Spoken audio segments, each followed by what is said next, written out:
तो ये कैसे संभव हो सकता है कि आप सैकड़ों साल पुराने पेड़ों को काट के आप धराशायी कर दें? ऐसा बताया गया है, लेकिन ये चुनावी कार्यक्रम होगा, ये भी जो है आपको समझ में आ जाएगी। बेहतर जल प्रबंधन कर करके और हम बिहार को बाढ़ से मुक्ति दिलाएंगे। जननायक यदि हो गए तो इसमें देश में कई ऐसे जननायक हैं जो इस विषय पर अलग अलग श्रेणियों से काम किए हैं। हमारे पिता दूत और हमारे अभिभावक सम्मानित बिहार प्रदेश कांग्रेस कमेटी के पूर्व प्रदेश अध्यक्ष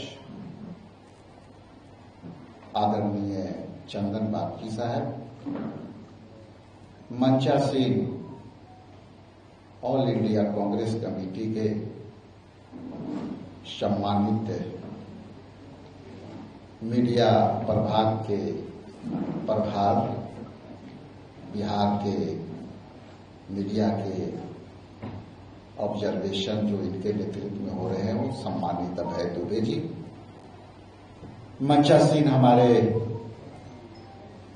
यहाँ उपस्थित एमएलसी पूर्व और मीडिया के भी बिहार के प्रभारी हैं आदरणीय प्रेमचंद मिश्रा जी, सम्मानित कांग्रेस के वरीय नेता हमारे Motilal Sharma ji, मंचासीन all India Congress committee के सम्मानित संजीव सिंह जी, हमारे बिहार के मीडिया के चेयरमैन सम्मानित राजेश राठौड़ जी, मंचासीन सभी हमारे कांग्रेस पार्टी के दिल के धड़कन, तमाम कार्यकर्ता, वरीय नेता, और इस प्रेस कॉन्फ्रेंस में जहां भी बैठे सबके मैं सम्मान करता हूं और आभार प्रकट करता हूं। साथ ही साथ जो हमारे साथ हमेशा संवाद के लिए चले आते हैं, सम्मानित प्रेस मीडिया के तमाम साथीगण, सम्मानित इलेक्ट्रॉनिक्स मीडिया, प्रिंट मीडिया के साथीगण, मैं सबको आभार प्रकट करता हूं, धन्यवाद देता हूं कि आप इस प्रेस वार्ता में आए। मैं प्रेस वार्ता में अपनी कुछ बातें कहूं उसके पहले आधुनिक भारत के निर्माता और इलेक्ट्रॉनिक्स क्षेत्र में आधुनिक बनाने में हमारे पूर्व प्रधानमंत्री जी राजीव गांधी जी के प्रति मैं अपनी संवेदना प्रकट करता हूं, उनके प्रति नमन करते हुए आगे के वाणी की शुरुआत करता हूं। मैं आपको यहां आज इसलिए मुखातिब होने के लिए आपसे आग्रह भिजवाया था, और आज हमारा वोटर अधिकार यात्रा का क्षणिक विराम का दिन था और आदरणीय राजीव गांधी जी का जन्म उत्सव भी था। तो इसलिए मैंने यात्रा के बीच आपके बीच कुछ संवाद के लिए बुलाया, और वो संवाद यह है कि देश के प्रधानमंत्री का आगमन बोध गया में अवस्थित मगध यूनिवर्सिटी के कार्यक्रमों के में वो भाग लेना उनका सुनिश्चित हुआ है, और ये हमेशा बिहार के तरफ शुरुआती दौर में इनका चुनावी वर्ष में ऐसे तो कहने को ये सरकारी कार्यक्रम है, लेकिन सरकारी कार्यक्रम कह देने से आपको पता है कि वो खर्चा पार्टी पॉलिटिकल पार्टी पर नहीं होती, इसलिए सरकारी कार्यक्रम के नाम पर मगध यूनिवर्सिटी के एक कार्यक्रम में आ रहे हैं, ऐसा बताया गया है। लेकिन ये चुनावी कार्यक्रम होगा, ये भी जो है आपको समझ में आ जाएगी उनके भाषण से, उनकी वादा से। जो वादे आएंगे सरकारी मंच होगा, लेकिन जो जुमला फेंके जाएंगे वो चुनावी होगा। आपको स्मरण कराना चाहूंगा और आपको स्मरण भी होगा, और इस आलोक में आपके बीच में ये कहना चाहता हूं कि प्रधानमंत्री जी 2015 में एक महती कार्यक्रम में उन्होंने यहां आया था, और वो कार्यक्रम के नाम था बोधगया में पर्यावरण चेतना सम्मेलन। और वो इसलिए मैं 2015 की बातें कर रहा हूं, वो आगे आपके बीच रिलेट हो जाएगा कि हम क्या कहना चाहते हैं। तो बोधगया में 2015 में बोधगया पर्यावरण चेतना सम्मेलन में जब वो आए थे तो उन्होंने कहा था कि बोधगया के विश्व के आध्यात्मिक राजधानी बनाएंगे।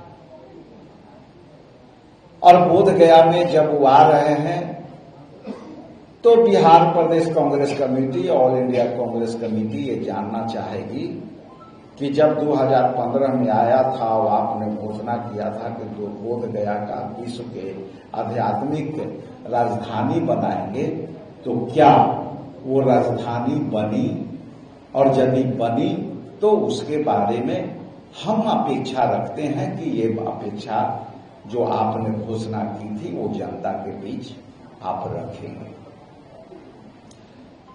दूसरा कि जब आप 2015 में पर्यावरण की बात कह के गए, और आप जैसा कि जानते हैं कि नालंदा डिस्ट्रिक्ट में बोधगया और हमारा नालंदा यूनिवर्सिटी हमारा ऐतिहासिक धरोहर रहा है, और उस ऐतिहासिक धरोहरों में जब अध्यात्म का जगह, जहां बट वृक्ष की बड़ी महत्ता है, जहां भगवान बुद्ध ने वहां ज्ञान प्राप्त की थी, और उस समय के यदि ज्ञान प्राप्त करने के लिए भगवान बुद्ध ने बोधगया के धरती को चुना होगा, तो बिल्कुल उस जमाने में पर्यावरण के अनुकूल, पर्यावरण के वातावरण में, और उस समय जंगल और झाड़ी और पहाड़ियों के बीच यदि कोई उपयुक्त जगह रहा होगा, तभी भगवान बुद्ध ने वहां ज्ञान की प्राप्ति के लिए जो है स्थान चुनी होगी। और वो स्थान आज यहां पे सैकड़ों साल पुरानी जो है वहां के विकास के नाम पर पेड़ें काटी जा रही है, और उसकी जो मूल्य में पर्यावरण छुपा हुआ था, और उसके मूल्य में जब आपने कहा था कि हम बोधगया को विश्व की आध्यात्मिक राजधानी बनाएगी, तो ये कैसे संभव हो सकता है कि आप सैकड़ों साल पुराने पेड़ों को काट के आप धराशायी कर दें, और वहां कंक्रीट और बालू के भवनों बना करके आप पर्यावरण को खत्म करने का काम किया है। तो ये भी एक अपने आप में बड़ा सवाल है, और हम सभी यहाँ से अपेक्षा करते हैं कि इस विषय पर भी आदरणीय प्रधानमंत्री का कुछ बातें आना चाहिए, जो आपके माध्यम से हम सवाल दे रहे हैं। यहाँ विगत कुछ ही वर्षों में 50 सभाएं, सरकारी गैर सरकारी आदरणीय प्रधानमंत्री जी का हुआ, लेकिन हमें मिला क्या? समझने वाली ये बात है। हमें बिहार के लिए मिला क्या? और ना यहाँ रोजगार मिला, ना आप पिछले दौरे में जब आए सीमांचल क्षेत्र के इलाके में तो आपने फैक्ट्रियों में जो वादे किए थे, चीनी मिल खुलवाने की आपने वादा किया था, आपने बेहतर जल प्रबंधन से बाढ़ को रोकने का वादा किया था, आपने जो है बिहार के बाढ़ के विभीषिका से निपटारे के लिए आपने एक बड़ी परियोजना की घोषणा किया था, जो हमारे सीमा क्षेत्र से लगने वाली नेपाल से आपने वादा किया था कि आने वाला समय में हम बेहतर जल प्रबंधन कर करके और हम बिहार को बाढ़ से मुक्ति दिलाएंगे। तो इस पर भी हमारा सवाल है कि आ रहे हैं आदरणीय प्रधानमंत्री जी, तो इस पर भी हमें उत्तर कुछ मिलेंगे। और बताते चलूं कि जब भी बिहार में जब दौरा होता है तो हर बार यहां की जनता की अपेक्षा होती है कि बड़ी बड़ी घोषणा होगी, लेकिन घोषणा जुमला के रूप में परिवर्तित हो जाती है। इसलिए हमें मिला क्या? बिहार को मिला क्या? बिहार को हम जो है 70,000 करोड़ रुपया का घोटाला हुआ, बिहार को आज ये मिला। और एसआईआर के नाम पर बिहार में आपने वोट चोरी करने का भी जो है सिलसिला शुरू किया, और ये बिहार के लोग के सीने पर ये एक बड़ी दर्द के समान आपने छोड़ा है, चाहे वो 70,000 करोड़ का घोटाला का है। इस पर हम लोग सरकार का वक्तव्य का इंतजार कर रहे हैं। और दूसरा, बिहार में गहन घोटन पुनरीक्षण का काम जो हुआ है, अभी आदरणीय राहुल गांधी जी के नेतृत्व में, इंडिया गठबंधन के नेतृत्व में हम लोग सारे लोग बिहार के दौरा कर रहे हैं। और जो आशंकाएं विपक्ष ने आपके माध्यम से लगातार कहते आई है कि एक बार जिसका नाम कटेगा उनकी नाम जोड़ने में प्रमाण नहीं जुटेगा, आज सीधे तौर पर वो देखना शुरू किया है और मिल रहा है। इसलिए राहुल गांधी जी ने जो कहा, आज प्रमाणिक तौर पर वो पूरी सच्चाई सामने आ गई है।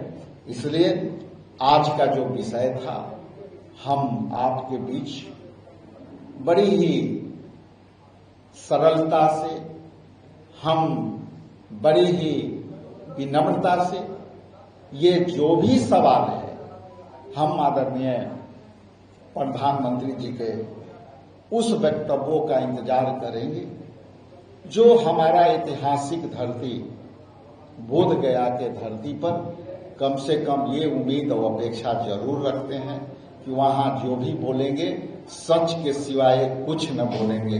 बहुत बहुत धन्यवाद।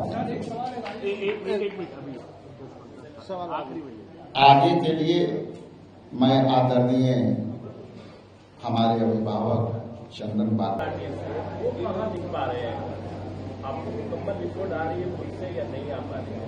वहाँ पन्ना प्रमुख की बात हो रही है आपके साथ, पार्टी और गठबंधन के नहीं। देखिए, बीएलओ की कार्य की प्रक्रिया कभी कभी कंप्लीट है। बीच में वेबसाइट में प्रॉब्लम था जो अपलोड नहीं हुआ। हमारा जो वार रूम है इस पर काफी सजग है और आपने अच्छा फीडबैक दिया। यदि आपकी फीडबैक पर भी हम संज्ञान में लेकर के इसको देखेंगे। आपकी क्वेश्चन सकारात्मक है और मेरे लिए है, हम उसको भी कंप्लीट करेंगे। राजस्थान में एक सवाल है जिस मगध यूनिवर्सिटी में प्रधानमंत्री मोदी बार तो आ रहे हैं, वो मगध यूनिवर्सिटी का सेशन बहुत विलंब से चलता है। समय परीक्षाएं नहीं होती है, एग्जामिनेशन और एकेडमिक कैलेंडर दोनों 3-3 साल देरी से चल रहे हैं, इसका आप लोग क्यों नहीं कर सकते? देखिए, मैं मगध यूनिवर्सिटी का सीनेट का मेंबर हूं, मैं खुद सीनेट का मेंबर हूं और अभी सीनेट के बैठक में तत्कालीन गवर्नर आलेकर साहब और दूसरे गवर्नर जो आए थे, ये 2 मीटिंग, ये आश्चर्यजनक है। मैं आपकी बात जितने भी हैं, अब जिस मगध यूनिवर्सिटी में आप बैठे हो, वहां आप केवल बजटीय जो सीनेट मेंबर्स का अधिकार है, केवल बजटीय प्रावधानों को संपुष्टि या पारित करने तक ही सीमा तक है। और आपको बता दें कि पिछले मगध यूनिवर्सिटी के बैठक में हमारी काफी तू-तू में हुई और इस विषय पर तू-तू में हुई कि वहां औरंगाबाद में सिन्हा कॉलेज में एक संविदा पर रहा क्लर्क भी नहीं, वो पूरा अकाउंटेंट और अथी का देख रहा था। उसमें मैंने मांग किया था, उस पर कुछ दिन कार्रवाई हुई, फिर लिपाप हुई और अतुक ऐसे ऐसे काम हुए हैं जो मगध यूनिवर्सिटी का किसी अधिकारी का जो है अधिकार है नहीं। आपने ठीक कहा, सेशन टाइम पर आए, सारे सुझाव आए, लेकिन आज तक सेशन टाइम पर नहीं आए। प्रधानमंत्री मोदी बोलेंगे इसके ऊपर, आपको लगता है? प्रधानमंत्री जी को पता रहेगा तब ना बोलेंगे। पता तो सीनेट के मेंबर को होता है और जो है हमारे पास कई सवाल है, लेकिन प्रधानमंत्री जी आ रहे हैं अपना चुनावी कार्यक्रम में, उनको सरकारी कार्यक्रम से मगध यूनिवर्सिटी के टाइमली सेशन हो, उनसे क्या मतलब, उनको तो पता थोड़ी रहेगा। अध्यक्ष, आप लोग रंजू देवी को ले गए थे राहुल गांधी के पास, जिनका नाम कट गया था उसके पूरे परिवार का, लेकिन वो मुकर गए कि मुझे ले जाएगा, जबकि किसी का नाम नहीं कटा। देखिए, हम लोगों ने जो बातें आई है संज्ञान में, लेकिन ये मुकरना और तथ्य होना, ये दोनों में दो है। आपको पता है कि माई बहन मान योजना में फर्जी तरीका से वीडियो बना करके और हम पर और राहुल जी पर और प्रियंका जी पर केस हुए और वो आप देखेंगे तो सीधे फेक मिलेगा। इसलिए कई हैं, हमने तो कई जगह ऐसे भी पाए कि लोग तैयार नहीं हुए अपनी सच्चाई को कहने की। हम लोग इसी बात की लड़ाई लड़ रहे हैं कि वो गरीब जिनके पास सर्टिफिकेट नहीं है और जिनका नाम कटा है, बगल में दमन का नाम नहीं कटा और दमन जाति के लोगों को नाम नहीं कटा, लेकिन बगल में गरीब जाति को भी कटा है, जो जब डर से बोलना नहीं चाहा राहुल जी के साथ। ये भी एक समस्या है। ये तो फैक्ट है ना कि रंजू देवी का, उनके परिवार के 6 सदस्यों का नाम लिस्ट में शामिल, क्या आप लोग होमवर्क किए बिना किसी को भी राहुल गांधी के सामने लेके जा रहे हैं? देखिए, ऐसा है कि एक रंजू देवी के लिए आप बात कर रहे हैं और वहां सैकड़ों जिनके नाम कटे हुए हैं उसकी चर्चा नहीं करो, उनके साथ कई लोग। इसलिए एक चीज हो सकती है, लेकिन वहां तो सैकड़ों महिलाएं थी जो बातें कह रहे थे, तो उन सैकड़ों के यदि हम सामने लाए हैं तो उस सैकड़ों की भी बात होनी चाहिए कि इन लोगों का भी नाम कटा हुआ है। कांग्रेस जो है वो लगातार राहुल गांधी को जननायक के रूप में दिखा रही है। बीजेपी एक नया मुहिम शुरू करती है कि एक अतुलित ठाकुर का जो है वो अपमान है, जननायक बिहार में सिर्फ एक ही। देखिए, इसको ऐसे समझिए, एक परंपरा शुरू होती है और हर परंपरा में एक नया रूप आता है और वो नया रूप समय के साथ चलता है। ठीक है, एक जमाने में कर्पूरी ठाकुर जी को सम्मान करते हैं, वो जननायक थे, लेकिन उस समय के जननायक का अगला एग्रेशन अलग काम था, लेकिन आज के जननायक का ना ये समय के साथ ये सारे बदल जाओ। एक जननायक यदि हो गए तो इसका देश में कई ऐसे जननायक हैं जो इस विषय पर अलग अलग श्रेणियों से काम किए हैं। और जननायक वही होता है जो काम करता है, और ये एक जननायक हो गए तो इसका मतलब दूसरा कोई जननायक नहीं होगा। ये बीजेपी खुद इस बात में फंसेगी। उनके की यहाँ जननायक कौन है सिवाय मोदी जी का? ये भी एक सवाल होना चाहिए। जननायक और खलनायक में अंतर साफ है, आपको दिखाई राहुल गांधी को पीएम पेश बनाया, आप लोग तेजस्वी यादव को सीएम का बता रहे हैं। आप ही लोग पूछते हैं कि ड्राइविंग सीट पर वो बैठे हुए हैं।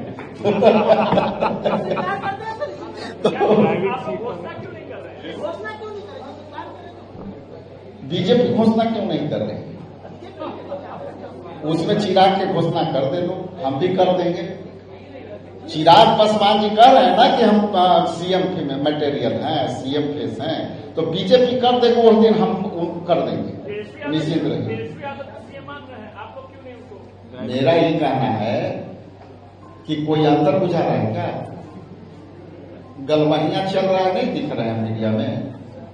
हम लोग सब एक दूसरे के गले से गले मिल के चल रहे हैं, तो ठीक है, आपके लिए ये सवाल हो सकता है सवाल, लेकिन मेरे लिए ये कोई सवाल नहीं है। बहुत बहुत धन्यवाद। अंतिम बात जो आपने प्रश्न किया था,